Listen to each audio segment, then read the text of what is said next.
बौद्ध समाज के निर्माण में आने वाली चुनौतियों का हमें कैसे सामना करना पड़ता है, कौन सी चुनौतियां हमारे सामने हैं, इस विषय पर आज ये दूसरा दिन है मैं अपनी बातें रख रहा हूं।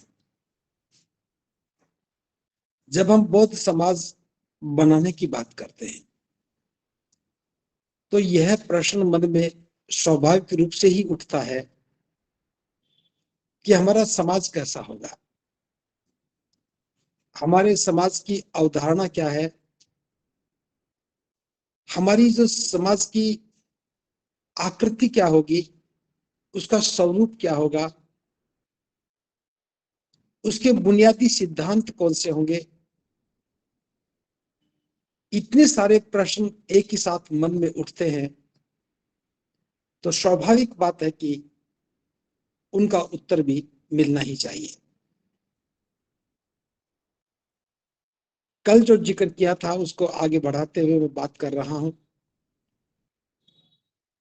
बौद्ध समाज के निर्माण में एक सबसे बड़ी बाधा है जो हमें समाज ही नहीं बनने दे रही। एक तो है बौद्ध समाज बनाना, तो बौद्ध समाज तो आगे की कड़ी है। उससे पहले मैं बात करूं समाज निर्माण की, तो समाज निर्माण का भी काम अभी देश में शुरू नहीं हुआ। जैसे हमारे सामने जो सबसे बड़ी चुनौती है वो ये है, जब बाबा साहब ने आंदोलन शुरू किया उस समय हमें जिनसे लड़ना पड़ता था वो हमारे साथ भेदभाव था, और भेदभाव में जो सबसे बड़ी समस्या थी वो छुआछूत की थी, क्योंकि छुआछूत जातिगत आधारित है, जाति के प्रति मानसिकता का कारण है, और इस कारण से हम छुआछूत के शिकार होते थे। विश्व की अगर हम बात करें, दुनिया में इस प्रकार की परंपरा प्रथा किसी भी देश में देखने को नहीं मिलती है जहां इस प्रकार की छुआछूत हो, जहां इस प्रकार का भेदभाव हो, जहां इंसान इंसान के बीच में इस प्रकार का भेद किया जाता हो। और एक ऐसी विडंबना कि इंसान को छू लेने मात्र से पवित्र और अपवित्र होने का भाव पैदा हो जाता हो। इंसान को छूने की बात अलग है, किसी व्यक्ति विशेष के द्वारा किसी वस्तु को छू लेने से वो वस्तु भी अपवित्र हो जाए, ये भाव बहुत ही घातक है, घिनौना भी है, और समाज को कलंकित करने वाला भी है। बाबा साहब के साथ भी इस प्रकार का अन्याय हुआ है, लेकिन बाबा साहब की बात अलग रही। जब बाबा साहब के साथ इस प्रकार का अन्याय हुआ तो बाबा साहब संकल्पित हो गए कि जो मेरे साथ भेदभाव हुआ है, मेरे साथ छुआछूत हुई है, मेरे साथ जो ये उत्पीड़न हो रहा है, मैं अपनी आने वाली पीढ़ियों को इसका शिकार नहीं होने दूंगा। इसलिए बाबा साहब इस व्यवस्था से लड़ने लगे, और लड़ते लड़ते जब उन्हें लगा कि इस व्यवस्था से लड़ना समाधान नहीं है, 1936 में ही बाबा साहब को पता लग गया था कि ये लड़ना समाधान नहीं है। 1935 में ही येवला की परिषद में बाबा साहब ने घोषणा कर दी थी कि हमें इस व्यवस्था से निकलना है, और 36 में जो महार परिषद में बाबा साहब ने जो कहा वो तो सुस्पष्ट है कि हमें करना क्या है।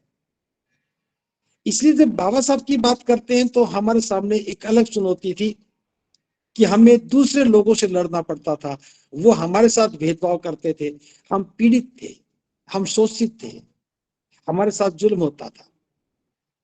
लेकिन जब हम बात वर्तमान की करते हैं, जब हम वर्तमान की बात करते हैं, तब वो चुनौती छूट गई, एक नई चुनौती खड़ी हो गई।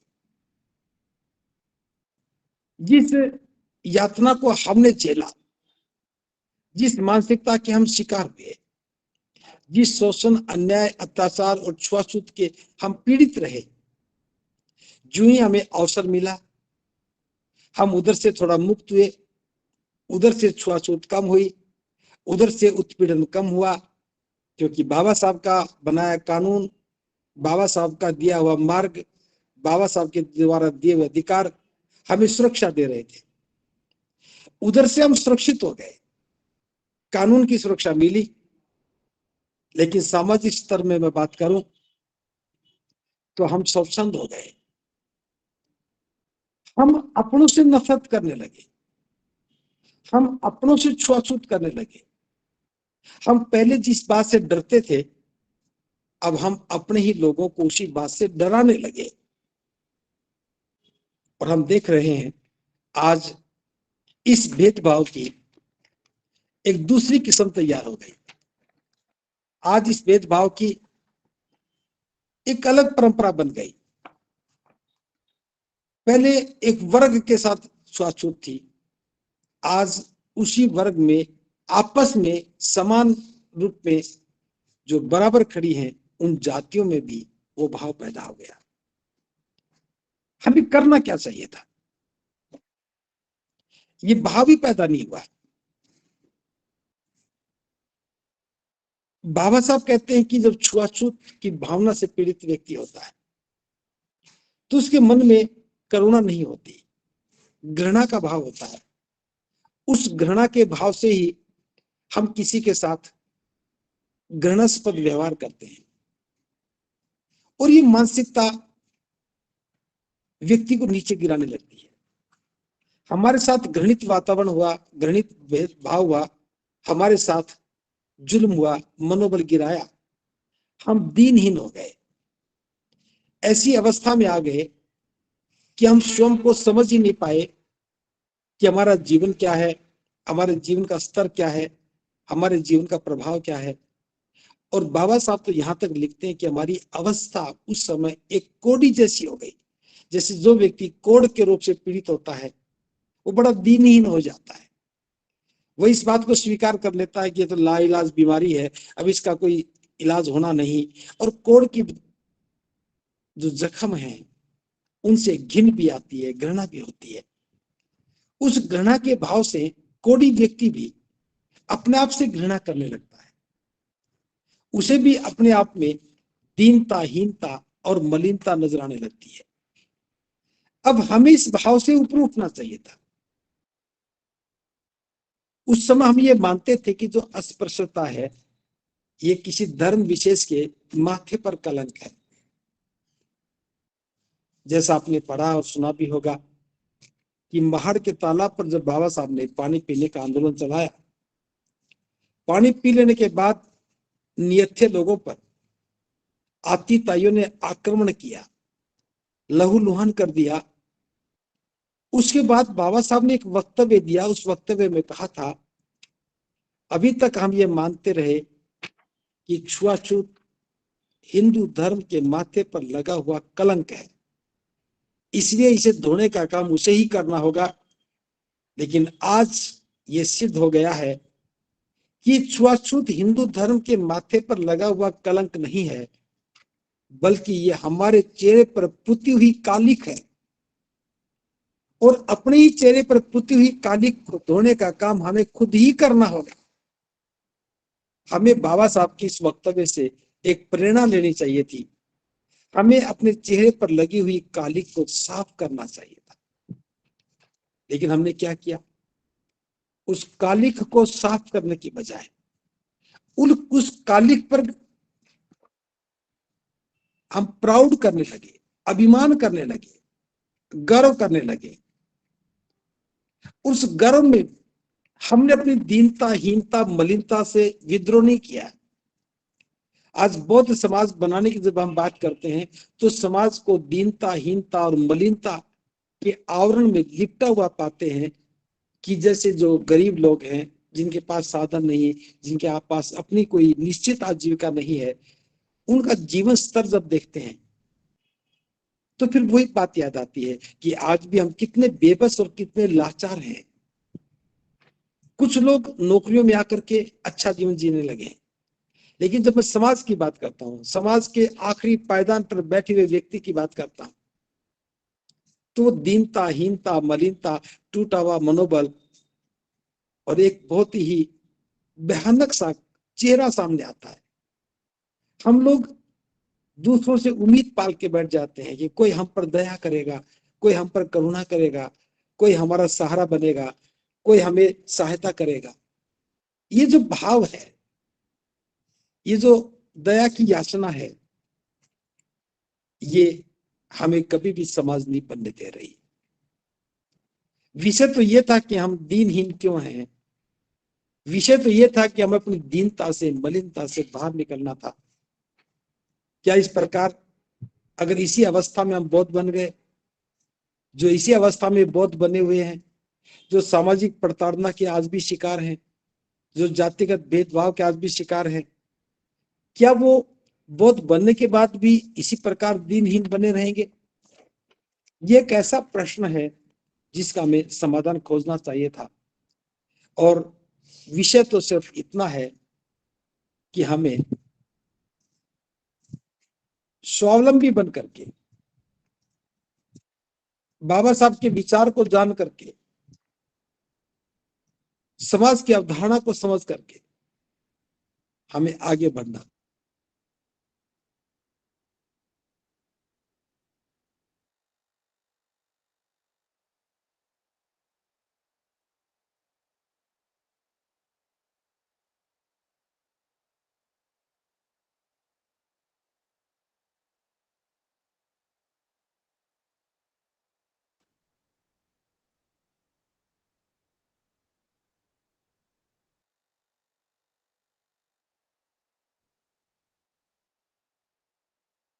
हम वहीं की वहीं खड़े हैं। जिनके साथ भेदभाव हुआ, छुआछूत हुई, शोषण हुआ, उत्पीड़न हुआ, दोयम दर्जे का व्यवहार हुआ, क्या इन सब लोगों को मिलकर के इस पर चर्चा नहीं करनी चाहिए? क्या हम सब लोगों को बैठ करके इस पर चर्चा नहीं करनी चाहिए कि जो हमारे साथ होता रहा, क्या हमें ये करना चाहिए? क्या इसको अपने जीवन से सदा सदा के लिए नहीं निकालना चाहिए? और ये बात हमारी समझ में आनी चाहिए थी कि हमारे चेहरे पर पुती हुई कालिक है, जब तक हम इसे नहीं धोएंगे हमारा चेहरा काला ही बना रहेगा।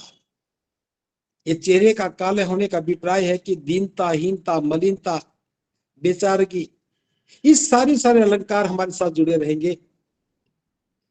यहाँ ये बात समझने की थी कि बाबा साहब ने समाधान दिया था, हम बौद्ध बन गए।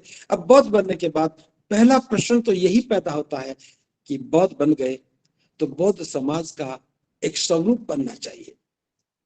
बौद्ध समाज की एक अवधारणा पलनी चाहिए कि जो पीड़ित लोग थे, जो अपने ऊपर होने वाले जुल्मों से बचने के लिए, अपने आप के मनोबल को ऊंचा उठाने के लिए, समस्याओं के निदान के लिए बाबा साहब के द्वारा बताए हुए मार्ग पर चलने की बात कर रहे थे। क्या उन लोगों को समता, समानता की बात नहीं करनी चाहिए थी? तो मैं आज स्पष्ट रूप से बताना चाह रहा हूं, प्रत्येक बौद्ध व्यक्ति को आज बैठना होगा, क्षेत्रवार बैठना होगा, प्रदेशवार बैठना होगा और बैठ करके हमें दिशा तय करने के लिए बातें करनी होंगी कि जो बौद्ध बन गए हैं वे कोई भी आपस में भेदभाव नहीं करेंगे, हम समानता का, समता का व्यवहार करें। अब समता और समानता का व्यवहार करने के लिए हमें योजनाबद्ध तरीके से काम करना होगा। जो भी व्यक्ति बौद्ध बनता है, जो पहले बने हुए बौद्ध हैं, उनका दायित्व बनता है कि उनके साथ बैठना शुरू करें, उनके साथ बातचीत शुरू करें, उन्हें अपने सामाजिक धार्मिक आयोजनों का हिस्सा बनाएं, उनके घर में जाना शुरू करें, उनके पास उनको अपने घर में बुलाना शुरू करें, दुख दर्द में भागीदार बने और जो आ रहा है उसके साथ हम समानता का, बंधुता का, मैत्री का, करुणा का व्यवहार करें। जो पहला इंप्रेशन है, यही बताएगा कि बौद्ध होने से मुझे क्या मिला है। अक्सर लोग कहते हैं कि हम बौद्ध होंगे तो हमें क्या मिलेगा। अब मिलने का क्या आशय है मैं समझ नहीं पाया हूं, लेकिन ये बात बताना चाहता हूं, आज बता रहा हूं। बौद्ध बनने के बाद हमें समानता मिलेगी, समता का भाव मिलेगा, बंधुता की अवधारणा मिलेगी, करुणा मैत्री का व्यवहार मिलेगा, स्वतंत्रता का जीवन मिलेगा और न्याय की अवधारणा के साथ जीवन जीने का हक मिलेगा। इसी बात से तो बाबा साहब बुद्ध से प्रेम करते थे, बौद्ध धर्म से प्रेम करते थे, और हम इस विरासत के वारिस बन जाएंगे। अब ये 6 वाक्य, समता, समानता, बंधुता, करुणा, मैत्री, स्वतंत्रता और न्याय, ये सब मापदंड है एक बौद्ध समाज के। बौद्ध बनने के बाद हमें अपना ही व्यवहार विकसित करना चाहिए था, और मैं ये बात सुस्पष्ट करना चाह रहा हूं, अभी तक जो चूक होती रही, अब हमें उस चूक से बाहर निकलना होगा। घोषणा करनी होगी कि हम बौद्ध हैं और बौद्ध आपस में समानता और समता का व्यवहार करते हैं, और इसका अभ्यास भी करना होगा। और अभ्यास करने के लिए सबसे जो कारगर तरीका यह है, हम अपनी पिछली जाति की पहचान को हमेशा के लिए नष्ट करें। हम इस प्रकार के सामाजिक आयोजन करें जहां करुणा और मैत्री के साथ, भाईचारे के साथ, बंधुता की भावना के साथ हम उत्सव मनाना शुरू करें, बौद्ध परंपराओं को मानना शुरू करें। इस प्रकार से हम एक बहुत बड़ी समस्या से बाहर निकल सकेंगे, और इसी के आधार पर हमें समाज का निर्माण करना होगा। बाबा साहब ने कहा कि एक मजबूत समाज कौन सा होता है। एक मजबूत समाज के पास 3 चीजें अवश्य होनी चाहिए, 3 शक्तियां उसके पास होनी चाहिए। पहली शक्ति तो है उसके पास जनबल होना चाहिए। जिसके पास जनबल है वो सबसे ताकतवर होता है। अपने संख्या के बल पर वह शासक भी बन सकता है। संख्या के बल पर वो बहुसंख्यक कहलाता है।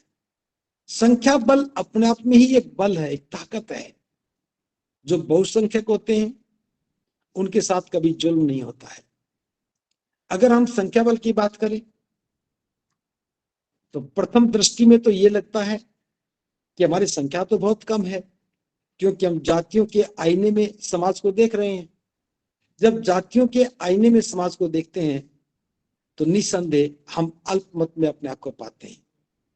लेकिन जब जाति की अवधारणा से बाहर निकल करके बौद्ध बन करके जब देखते हैं तो हम बहुसंख्यक कहलाते हैं, क्योंकि जिनकी जातियां हैं, जिन्होंने जातियां बनाई है, वो तो वास्तव में अल्पसंख्यक हैं, लेकिन एक मानसिक ऐसा प्रभाव बना दिया, हमें लगता है कि वो बहुसंख्यक हैं और हम अल्पसंख्यक हैं। तो ये भी एक अवधारणा है। हम जातियों में समाज को देख रहे हैं। जातियों में समाज को देखने से हमें कभी इस बात का बोध ही नहीं होता कि हम बहुसंख्यक हैं। अब बहुसंख्यक कब हैं? जैसे जब एक जाति को एक समाज मानेंगे तो हम अपनी जाति के लोगों को देखेंगे। एक विशेष जाति के एक गांव में कुछ लोग हो सकते हैं, कुछ परिवार हो सकते हैं, फिर दूसरी जाति के कुछ परिवार हो सकते हैं, फिर तीसरी जाति के कुछ परिवार हो सकते हैं।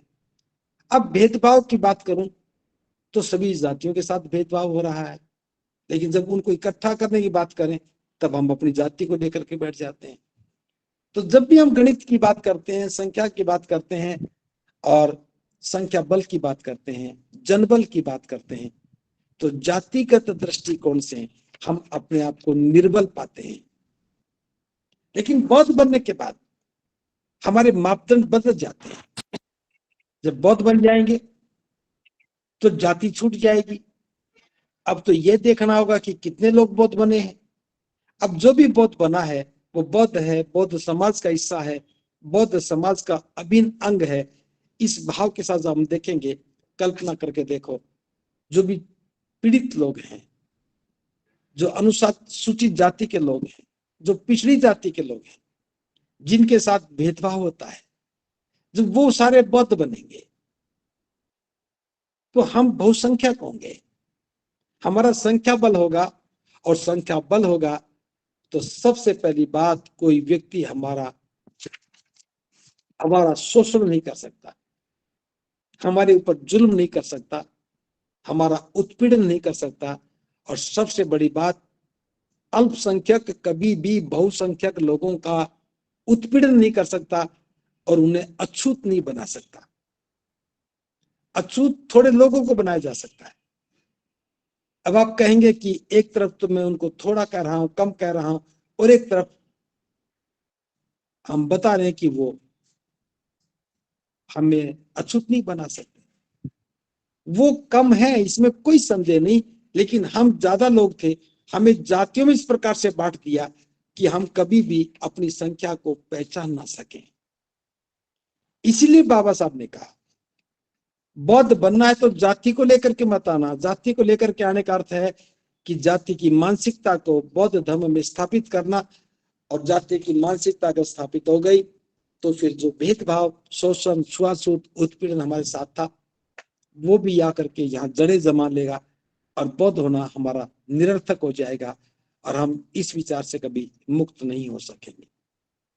इसलिए बौद्ध बनना जरूरी है। जो बौद्ध बन गए, जाति से मुक्त होना जरूरी है। जो जाति से मुक्त हो गए, वे बौद्ध समाज का हिस्सा बने। ये बहुत आवश्यकता है। जब हम बता पाएंगे, आज भले ही हमें लगता है कि हमारी आबादी 1 करोड़ है, लेकिन जब ये विचार और आगे बढ़ेगा, पिछले 5-10 वर्षों में बौद्ध धर्म का आंदोलन बहुत तेज गति से आगे बढ़ा है। भले कुछ लोग आधे अधूरे बौद्ध बने हैं, भले कुछ लोग प्रतीकात्मक बौद्ध बने हैं, भले ही कुछ लोग सर्टिफिकेट वाले बौद्ध बने हैं, लेकिन संख्या बल जब होगा तब एक अलग परिस्थिति बन जाएगी। आज कुछ लोग आंदोलन चला रहे हैं कि सर्टिफिकेट वाले बौद्ध बनो। आज जरूरत है, सर्टिफिकेट वाले बौद्ध बन सकते हो क्योंकि संख्या बल कम है, लेकिन आंदोलन ये चलना चाहिए कि हम ज्यादा लोग बौद्ध बने, बड़े पैमाने पर बौद्ध बने, बौद्ध बहुसंख्यक होने चाहिए। जब बौद्ध बहुसंख्यक होंगे तो याद रखना, बहुसंख्यक लोगों को, जिनके पास जन बल है, उनको किसी भी प्रमाण पत्र की आवश्यकता नहीं होती। प्रमाण पत्र जब ही लिया जाता है जब हम कुछ सहायता की उम्मीद करते हैं, सहायता की कामना करते हैं, सरकार से कुछ संरक्षण मांगते हैं, सरकार से कुछ विशेष प्रावधान मांगने होते हैं, कुछ सहायता मांगनी होती है, तब हम अल्पमत में रहते हैं। लेकिन विषय बहुमत का है, विषय जनबल का है।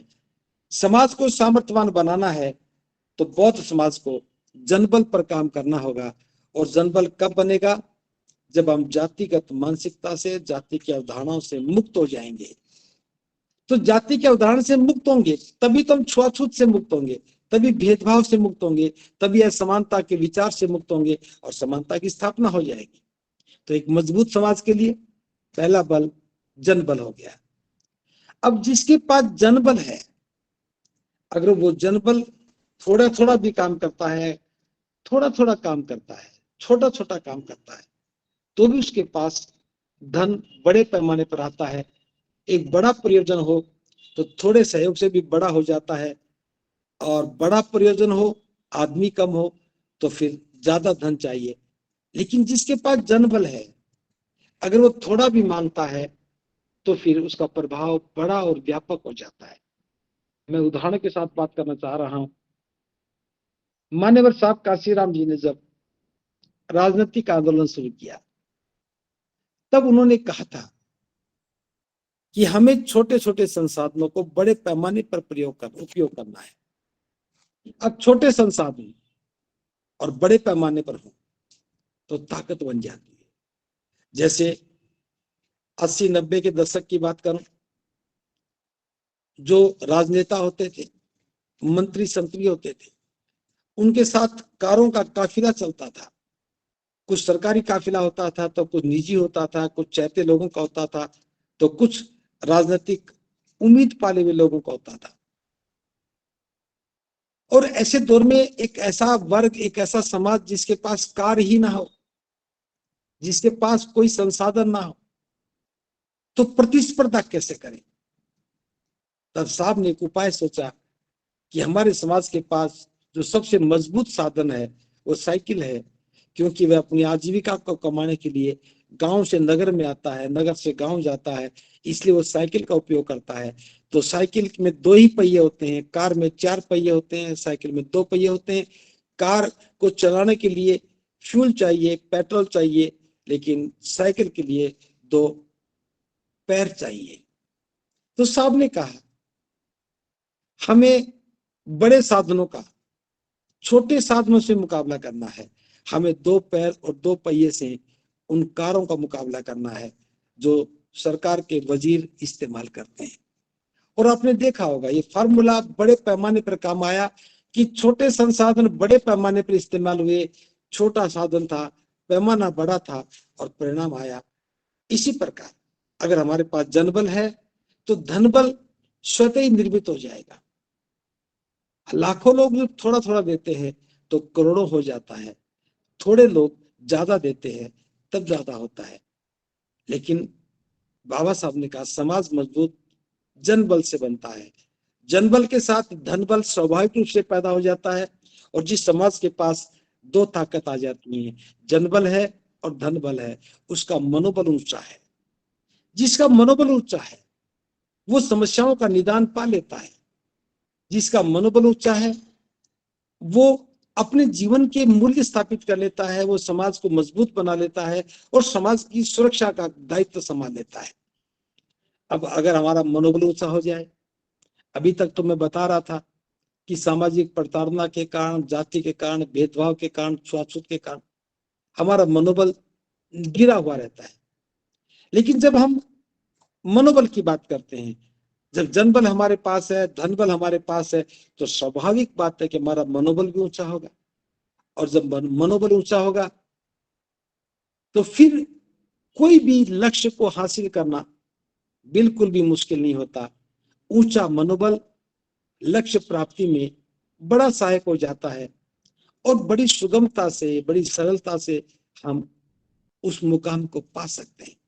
जैसे आज मैं बात कर रहा हूं, बहुत सारे लोग हमारे सामने इस प्रकार की शंकाएं जाहिर करते हैं कि अगर हम बौद्ध बन जाएंगे, बाकी लोग तो अबौद्ध रहेंगे, फिर वो हमें आइसोलेट कर देंगे, वो कहेंगे तुम तो बौद्ध हो, हमारा बहिष्कार कर देंगे, हमारी बात नहीं सुनेंगे, हमारे दुख दर्द में सहभागी नहीं बनेंगे, विवाह शादी में हमें बुलाएंगे नहीं, वो हमारे आएंगे नहीं, तो हमें एकाकी हो जाएंगे, समाज में अलग थलग पड़ जाएंगे।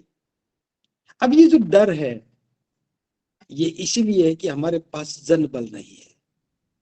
लेकिन जब एक गांव में 10 लोग बौद्ध बन जाए या 10 बौद्ध इकट्ठे होने लगे तो सभी लोग कहेंगे कि ये 10 बौद्ध परिवार हैं, 15 बौद्ध परिवार हैं, बड़े सम्मान से रहते हैं, बड़ी सुरक्षित रहते हैं।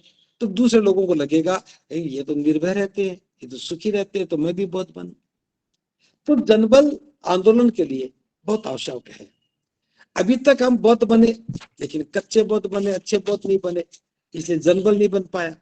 जनबल दिखा ही नहीं, जो दिखा नहीं तो मनोबल नहीं बना, और मनोबल नहीं बना तो आंदोलन ही नहीं चला। वरना सोचिए 68 वर्ष पहले बाबा साहब ने दीक्षा ली और दीक्षा के 68 वर्ष के बाद भी कोई समाज की बात नहीं कर पाया, कोई समाज बनाने की बात नहीं कर पाया, कोई समाज को सुसंगठित करने की बात नहीं कर पाया, कोई समाज को एक ताकत के रूप में नहीं देख पाया। और परिणाम ये हुआ कि हमारा मनोबल भी ऊंचा नहीं हुआ। अब मनोबल नहीं बना तो हमारा सारा प्रयास निष्फल हो गया।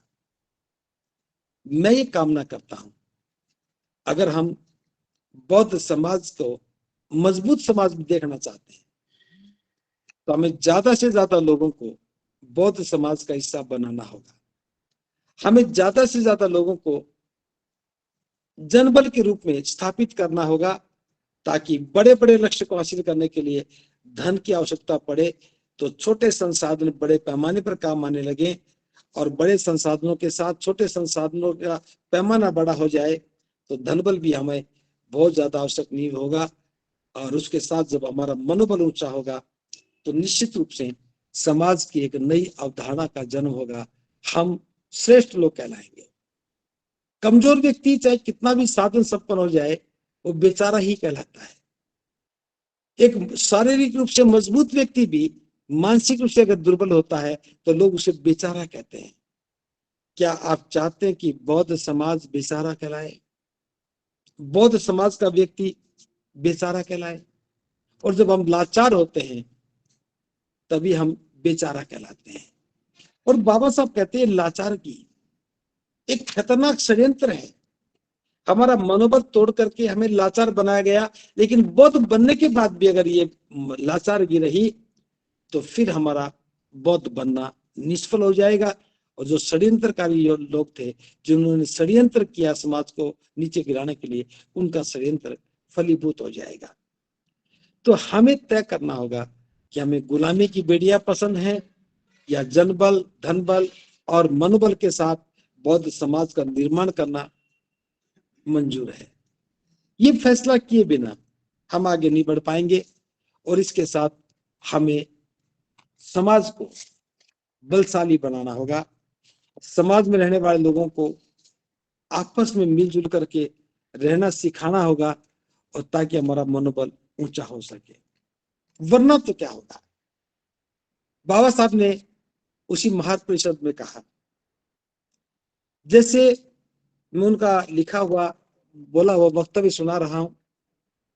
बाबा साहब कहते हैं, आप लोग अस्पृश्यता की और असमानतापूर्ण व्यवहार की यदि कुछ वजह है आपस में जो कर रहे हैं, तो आप लोगों का हिंदू धर्म के प्रति लगाव ही एकमात्र कारण है। अगर हमारे साथ अस्पृश्यता होती है, भेदभाव होता है, तो इसके प्रति हमारा लगाव है उस व्यवस्था से। अगर लगाव ना हो तब हमारे पास कोई भी ऐसा नहीं कर सकेगा।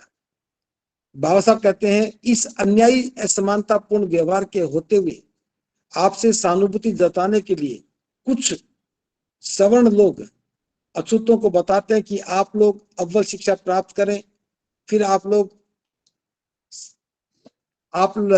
लोग आप लोगों के साथ स्पर्श करेंगे, छुआछूत नहीं करेंगे, आप साफ सुथरे रहेंगे, तब हम आपको छू सकेंगे, आप लोगों के साथ समानता का व्यवहार करेंगे। कंडीशन हमारे ऊपर लगाते हैं कि आप लोग साफ सुथरे रहोगे, पढ़ लिख लोगे, अच्छा कमाने लगोगे, तो हम तुम्हारे साथ बराबरी का व्यवहार करेंगे।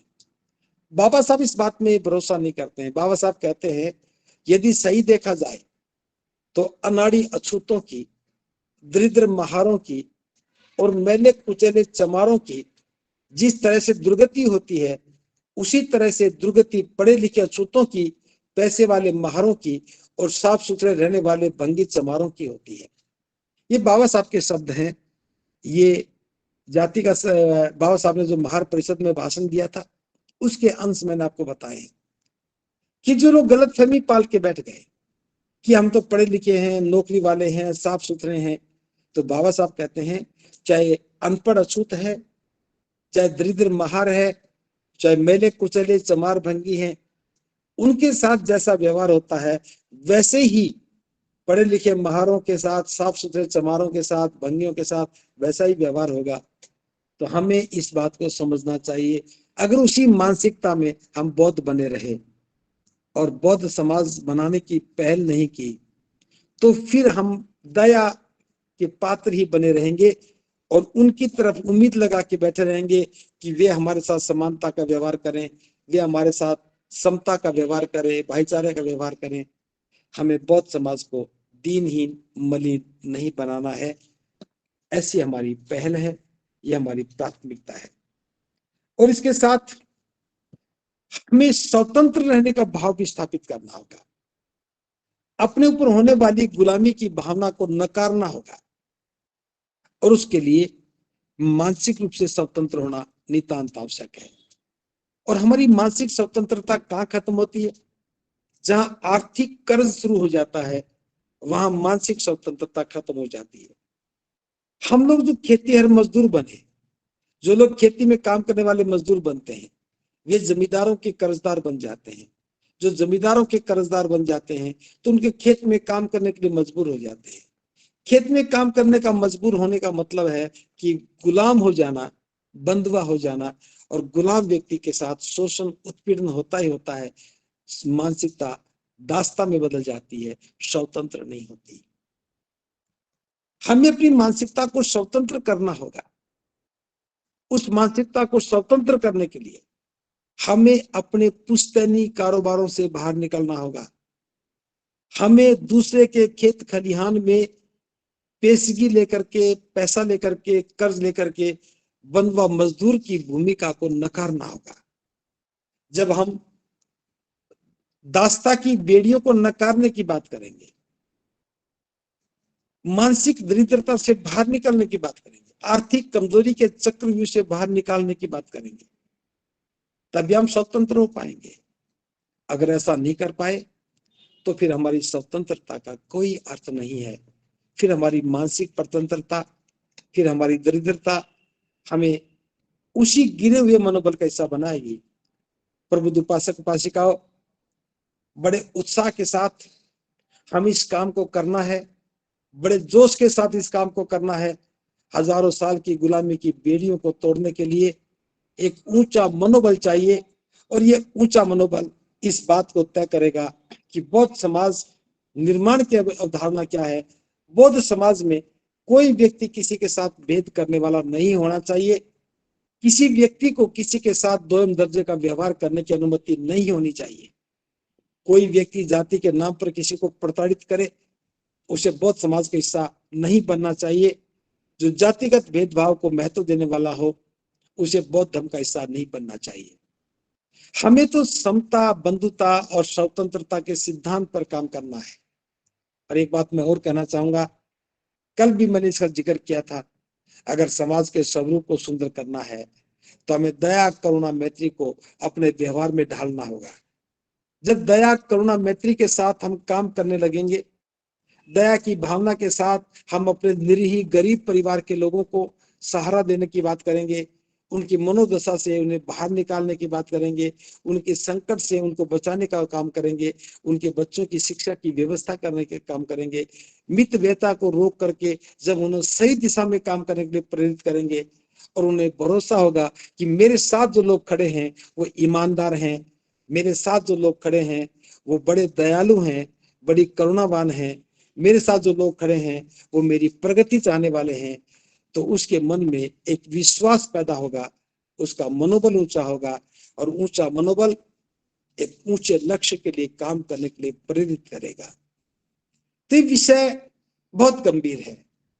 अभी तक लोग सोच रहे थे, मुझसे पूछ रहे थे, कई जगह से पूछा कि भंते जी इतने सारे संगठन हैं, फिर बौद्ध समाज भी एक संगठन हो जाएगा, क्या फायदा होगा, हजारों संगठन है। और कुछ लोग तो समाज को जोड़ने की ही बात कर रहे हैं, भले उनके पास जोड़ने का कोई मुद्दा ना हो, भले उनके पास जोड़ने का कोई तरीका ना हो, लेकिन बात कहेंगे समाज को जोड़ना है। जोड़ना किस रूप में है, जोड़ने का आधार क्या है? अब जोड़ने का आधार समाज निर्माण ही है। मैं बताना चाहता हूं, समाज निर्माण, समाज बनाना, बौद्ध समाज बनाना एक संगठन का काम नहीं है। हम कोई संगठन नहीं बना रहे हैं। बौद्ध समाज संगठन नहीं है। बौद्ध समाज तो संगठित लोगों का एक समूह है। बौद्ध समाज के लोग संगठित हैं। समाज संगठित होता है तो उसे छोटे संगठन बनाने की आवश्यकता नहीं होती। इसलिए बौद्ध समाज निर्माण संगठन की सीमाओं से बाहर का विषय है।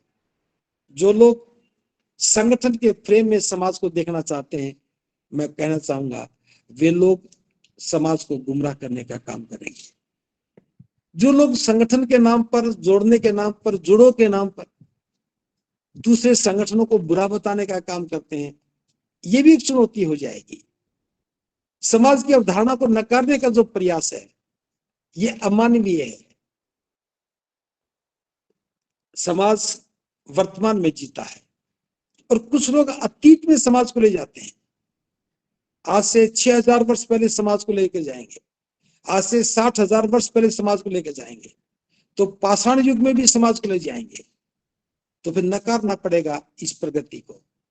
तो मैं ये भी आगाह कर रहा हूं ये भी मैं आपको सजग कर रहा हूं कि जुड़ने के नाम पर, समाज को जोड़ने के नाम पर संगठन बनाने की जो पहल कर रहे हैं, ये एक नई चुनौती होगी जो समाज को दिशाहीन करने का काम करेगी।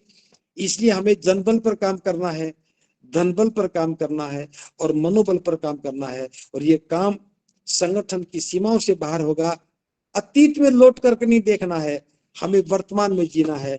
अतीत में हमें कौन क्या कहता था, ये उस समय की बात थी। वर्तमान में हमें क्या कहना है, वर्तमान में हमें क्या करना है, वर्तमान स्वरूप हमें कैसा बनाना है और वर्तमान में हमारा लक्ष्य क्या है। इस विषय पर जब ये बात करेंगे तब समाज का एक स्वरूप निकल करके आएगा और हम समानता, बंधुता, स्वतंत्रता, न्याय, करुणा, मैत्री के सिद्धांत पर जब काम करने लगेंगे तब निश्चित रूप से हम कह सकेंगे हम बौद्ध हैं, बौद्ध हमारा समाज है, हमारा ऊंचा मनोबल है, हम श्रेष्ठ लोग हैं और हम समता, बंधुता की अवधारणा में स्वतंत्रता के साथ काम करने वाले लोग हैं। और ऐसा करने से हमें अपने जीवन की तमाम समस्याओं का समाधान मिलेगा। फिर हमें उन पुरानी रूढ़िवादी परंपराओं से जूझना नहीं पड़ेगा, उनसे संघर्ष करना नहीं पड़ेगा। हम उनको त्याग करने से ही एक मजबूत समाज की ओर आ रहे हैं। बस हमें अपने समाज की अपनी अवधारणाओं के साथ काम करना होगा। इस प्रकार काम करेंगे तब निश्चित रूप से हम एक नया स्वरूप समाज को दे पाएंगे। आज बस इतना ही, शेष कल फिर इसी विषय पर चर्चा जारी रहेगी। भवतु सब मंगलम, भवतु सब मंगलम, भवतु सब।